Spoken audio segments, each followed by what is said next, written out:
شما این غریبه‌ای که تازه اومده میشناسی؟ ببخشید آقای دکتر، یه نفر اومده اصرار داره شما رو ببینه. شاکر؟ نه آقا جون، پسر شاکره. شهابم. دختره صاحب داره، صاحبش هم داره میاد. مگه من مرده باشم اون اینجا راحت بمونه؟ چند سالی اصلا پیداش نبود. شما با بنده به عنوان شهردار کار دارید یا هر دو؟ یه نفر دیگه جلو انداخته که نیتش همون خرید باغ بوده. خیال میکنی اون فقط واسه یه تیکه زمین اومده؟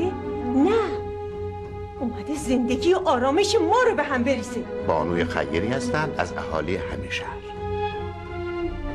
من کاملا در تصمیم گرفتم جدی هستم.